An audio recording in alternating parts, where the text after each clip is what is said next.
Salut les devins, c'est Saikyo. On a de tout nouveaux spoilers concernant l'épisode numéro 2 de Super Dragon Ball Heroes dans sa version animée pour poursuivre l'histoire de l'arc de la planète Prison. Et cet épisode, je vous le rappelle une nouvelle fois, aura lieu le lundi, c'est bien lundi pas un dimanche, 16 juillet 2018. Je vous remercie tous par avance pour les soutiens que vous accorderez à ma vidéo et à cette chaîne YouTube. Ça passe très facilement, rapidement et gratuitement par le biais de vos pouces bleus. C'est vraiment le meilleur moyen de soutien et je vous en remercie du fond du cœur. Et au niveau des remerciements, on va aussi remercier Herms98 et Dragon Ball Super-France.fr. Leurs liens sont en description pour les traductions en anglais et en français de ces spoilers qui ont été diffusés sur le site officiel de Super Dragon Ball Heroes. Ceci étant dit, qu'est-ce qu'on nous apprend ? On nous dit que Goku et les autres se retrouvent accablés par le Saiyan maléfique, qui est enseveli sous un ki large et sinistre qui enveloppe tout. Goku se fait également recouvrir par ce ki maléfique et devient fou furieux. Mais un sauveur inattendu arrive à la rescousse. Donc les devins, il y a une partie qui est déjà connue, parce que si vous avez vu ma vidéo d'hier, dans laquelle je vous montre la preview de l'épisode 2, et que j'en fais l'analyse, vous voyez que la plupart des éléments se retrouvent ici, mais que l'on a quand même quelques précisions supplémentaires. Alors déjà, il y a une chose que je n'ai pas évoquée dans ma vidéo d'hier, c'est pourquoi Fyu va se dire là c'est le bon moment pour relâcher Kamba. Vous avez vu que dans l'épisode 1, visiblement Kamba n'était pas prêt, il lui a dit oui bientôt ce sera à toi, Saiyan maléfique, sous-entendu que Fyu avait estimé que ce n'était pas le moment pour Kamba d'aller à l'attaque. Mais bizarrement, épisode 2, oui c'est le moment, tu vois. Alors est-ce que Kamba va entre guillemets s'échapper du laboratoire de Fyu, ce qui serait cool, parce que vous savez, il y a une histoire dans le manga et dans le jeu vidéo, mais l'anime peut retourner des situations un petit peu à sa sauce. Ils sont pas obligés d'être carrés à la ligne, voilà, de suivre au poil près ce qui se passe dans le jeu vidéo. Donc quelques libertés peuvent être prises, comme quoi Kamba s'échapperait, pourquoi pas deviendrait encore plus incontrôlable que prévu, mais je pense que Fyu a le contrôle total, et sur tout ce qu'il fait, sincèrement, c'est le genre de gars à contrôler ce qu'il fait. Et sinon, à part ça, bon, rien de nouveau sur la première partie de phrase, il se retrouve accablé par le Saiyan maléfique, on sait très bien à quel point il est puissant. Si vous avez vu mes vidéos de spoiler, vous savez vraiment à quel point il est surpuissant. Il est enseveli sous un ki large et sinistre. Alors le mot enseveli est pas forcément bien adapté au contexte, parce qu'enseveli, ça vous donne l'impression, genre, quelqu'un enseveli sous une avalanche ou sous des décombres, un truc comme ça, genre une situation de crise critique d'urgence. Non. Le mot enseveli ici est utilisé pour dire qu'il est recouvert, en fait, d'une masse de ki énorme. Vous voyez, un large ki sinistre qui enveloppe tout. Voilà, c'est ça. Et ça nous met de plus en plus dans la voie sur le fait que ce ki qui entoure Kamba n'est pas forcément inné, il n'est pas forcément né avec, tu vois. Ce large ki sinistre, maléfique, tout ça, a sûrement été boosté ou créé par Fyu. C'est pour moi une quasi-certitude, il a pas ça de base. C'est pour ça que dans ma vidéo d'hier, je vous disais, si un jour Kamba devient, entre guillemets, gentil de la Team Z, parce que à la fin peut-être de cet arc, on lui enlève le ki maléfique, il pourrait redevenir gentil. Bien dans ce cas-là, ses pouvoirs devraient devenir plus faibles, étant donné que ce ki maléfique lui booste ses pouvoirs. Après, je fais confiance en Super Dragon Ball Heroes pour lui trouver des transformations dans tous les sens, parce qu'ils vont comprendre que ce personnage-là est vendeur. Et on nous dit alors que ce qui enveloppe tellement tout que Goku se fait également recouvrir par ce ki maléfique et devient fou furieux. Donc on comprend un petit peu plus comment Goku devient Super Saiyan Berserker. Un combat devrait se lancer, la forme de base ne suffira pas, Goku va visiblement passer en Super Saiyan 2 d'après le trailer, et sous sa forme Super Saiyan 2, il va se mélanger le ki maléfique de Kamba en fait, qui va un petit peu comme le posséder si vous voulez. Le truc c'est qu'il reste encore des interrogations, je ne sais même pas si l'épisode 2 y répondra, car je le rappelle, nous avons affaire à un animé promotionnel, ce qui veut dire qu'il est censé te mettre l'eau à la bouche pour jouer au jeu, et le jeu se fera le plaisir de t'expliquer l'histoire en détail. Le but de l'animé n'est pas d'expliquer l'histoire en détail, mais de te dire, regarde, ça ressemble à ça l'histoire, si tu veux la connaître dans son intégralité, va sur le jeu. Je préfère faire un rappel ici. Mais dans le cas le plus heureux, dans lequel l'animé expliquerait, eh bien, ok, est-ce que ça va être le ki maléfique de Kamba qui va aller un petit peu partout se répandre, un petit peu comme du gaz toxique qui se répand, et il faut s'en échapper sinon tu es contaminé, ou est-ce que ça va être ciblé pour Goku? Genre Fyu, il a programmé, ou il a forcé Kamba à lui dire tu vas viser Goku avec ton ki maléfique, tu vas me le posséder? Sincèrement, je ne sais pas, parce qu'on voit que Vegeta et Mirai Trunks ne sont pas atteints, donc soit ils ne sont pas la cible de Fyu, et ça expliquerait tout, soit ils vont esquiver le ki maléfique et s'en dégager, et Goku lui va foncer en plein dedans, ça rien comprendre, il va vouloir foncer parce que pour lui du ki c'est du ki, et normalement le ki ne t'attaque pas vraiment directement, c'est assez rare, tu vois. Donc on aurait deux explications principales, les deux sont très cool et me vont tout à fait. D'ailleurs pour vous prouver que ce ki maléfique de Berserker n'est pas du ki de Berserker classique, du type Kale, c'est tout simplement que sur Goku ça va se combiner avec sa forme SSJ2, c'est pas genre ça va lui donner une toute nouvelle forme. Vous vous rendez compte que Kamba n'est pas transformé. Il n'a pas de SSJ 1, 2 ou Berserker classique. Il a du ki de Berserker, de SSJ Bosso, mais maléfique.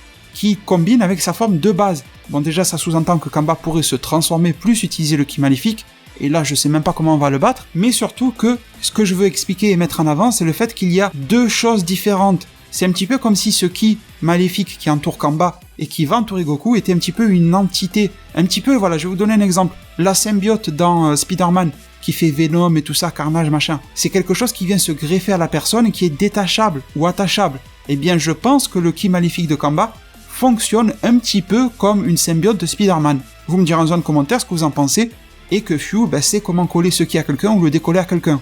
Et enfin, dans ces spoilers-là, on nous dit « Mais un sauveur inattendu arrive à la rescousse ».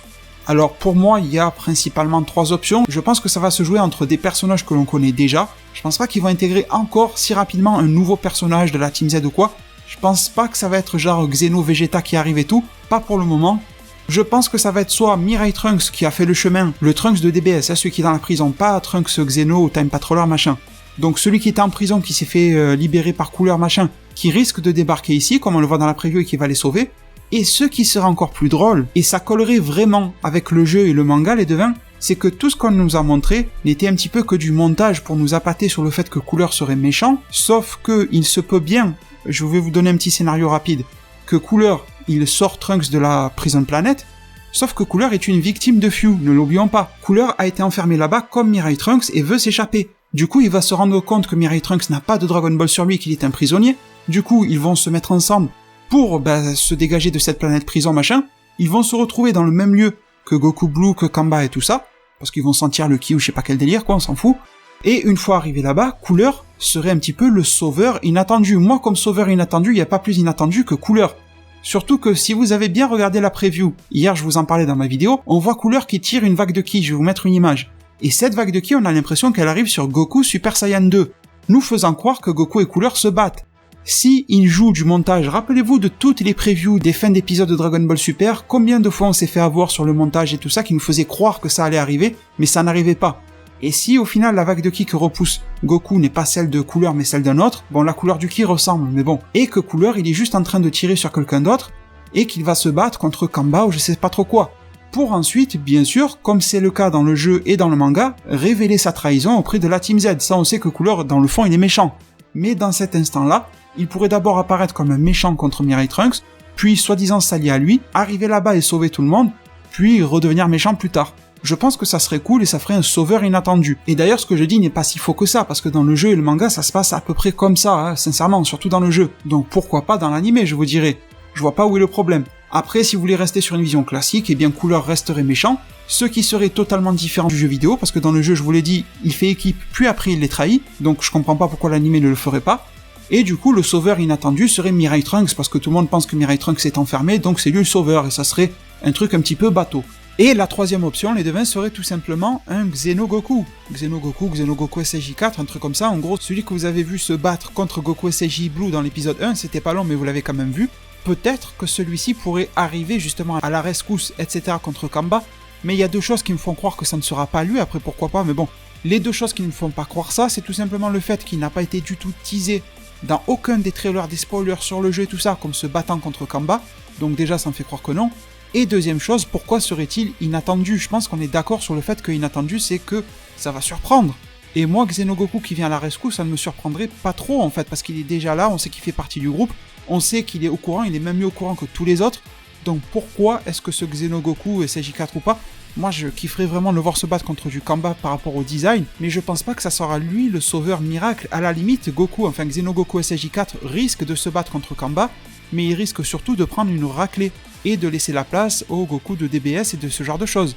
D'ailleurs, si le Xenogoku SJ4 se prend une raclée et que le héros s'avère être le Goku de DBS, je pense qu'il faudra quand même revaloriser à un moment ou un autre le Xenogoku. Alors avec quelle forme de combat, je ne sais pas, parce qu'ils ne vont pas nous inventer du SJ5, je ne pense pas, ça n'est pas officiel. Et peut-être que le Xenogoku SJ4 va faire un petit peu plus évoluer ses formes divines, car je vous le rappelle, il a le SJ God, sauf qu'il préfère le SJ4 car sûrement qu'il le considère comme plus puissant que le God, mais s'il a le God, il peut évoluer aussi vers le Blue. Donc pourquoi pas plus tard dans Super Dragon Ball Heroes, mais pour le moment ça sent plus la raclée pour Xenogoku SJ4 que Sauveur Miracle. Ces possibilités-là sont ouvertes, peut-être que vous en avez d'autres à me proposer en zone commentaire. Si c'est le cas, eh bien faites-vous plaisir, c'est fait pour ça. N'hésitez pas, si vous avez d'autres théories, etc. que vous voulez me partager en privé, ou que vous voulez partager à une communauté qui est vraiment sympa et qui adore Dragon Ball et le manga, d'aller sur mon Amino. Je vous mets le lien en description de ma page Amino, disponible partout, c'est 100% gratuit, sans publicité, sur iOS, sur Android. C'est un espèce de super réseau social, enfin voilà, je vous laisse découvrir, je pense que vous allez kiffer l'application. J'y suis vachement disponible là-bas, beaucoup plus que sur mes autres réseaux sociaux, donc c'est cool aussi. Je vous remercie tous pour tous les soutiens que vous apporterez à cette vidéo-là, merci énormément du fond du cœur pour tout ce que vous faites pour moi depuis le tout début. Il y a presque 2 ans que j'ai créé ma chaîne YouTube et je vous en remercie. Depuis ce premier jour, vous m'apportez beaucoup. Prenez tous super bien soin de votre futur, et à plus pour le prochain Zard Divinatoire.